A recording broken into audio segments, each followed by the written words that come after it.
Village பேக்ரவுண்டில் இருந்தாலும் இன்ஜினியரிங்கில் பெரிய லெவலுக்கு போகலாமான்னு டவுட் இருக்கா? அப்போ சேலம் டிஸ்ட்ரிக்டில் இருக்கிற the Kaveri college of engineering பற்றி கண்டிப்பாக நீங்கள் தெரிஞ்சுக்கணுங்க. மேச்சேரி சைடில் இருக்கிற இந்த கேம்பஸ் ரூரல் ஸ்டூடெண்ட்ஸ்க்கு டெக்னிக்கல் எஜுகேஷன் அசசபிள் ஆக்கணும்னு ஸ்டார்ட் பண்ணப்பட்ட இன்ஸ்டியூஷனுங்க. நம்ம காலேஜோட அப்ரூவல்னு பார்த்தீங்கன்னா all India council for technical எஜுகேஷனுங்க. அப்ளிகேட்டட்னு பார்த்தீங்கன்னா அண்ணா யூனிவர்சிட்டிங்க. இங்கே பிக்கஸ்ட் அட்வான்டேஜ் என்னன்னா ஸ்டூடெண்ட்ஸ் பேசிக் ஸ்ட்ராங்காக பில்ட் பண்ண ரொம்ப ஃபோக்கஸ் பண்ணுறாங்கங்க. ஃபஸ்ட்டு ஜென்ரேஷன் இன்ஜினியரிங் ஸ்டூடெண்ட்ஸ்க்கு கூட சப்போர்ட்டிவ் லேர்னிங் என்விரான்மெண்ட் இருக்குங்க. CSE, ECE and core engineering டிபார்ட்மெண்ட்ஸில் practical learning labs and academic supports கிடைக்குங்க. Placements training, communication skills and aptitude sections ரெகுலராக கண்டக்ட் பண்ணுறாங்க. இன்ஜினியரிங்கில் சக்ஸஸ் ஆகணும் அப்படின்னா காலேஜ் ஜாயின் பண்ணுறது மட்டும் போதாது, கன்சிஸ்டன்சி அண்டு ஸ்கில்ஸ் முக்கியம். அதுவும் டெவலப் பண்ண ஹெல்ப் பண்ணுறாங்க.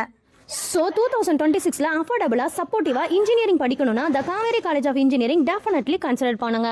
ஸோ இவ்வளோ பெனிஃபிட்ஸ் இருக்கக்கூடிய நம்ம காலேஜில் சீட் வேணும் அப்படின்னா ஸ்க்ரீனில் தெரியிற நம்பருக்கு உடனே கால் பண்ணுங்க. அப்படி இல்லைன்னா பிஇ பிடெக்னு கமெண்ட் பண்ணுங்கள், நான் உங்களுக்கு கைட் பண்ணுறேன். இந்த மாதிரியான காலேஜ் அட்மிஷன் அப்டேட்ஸ்க்கு நம்ம சேனலை லைக் பண்ணிக்கோங்க, ஷேர் பண்ணிக்கோங்க, ஃபாலோ பண்ண மறக்காதீங்க. தேங்க்யூ ஃபார் வாட்சிங்.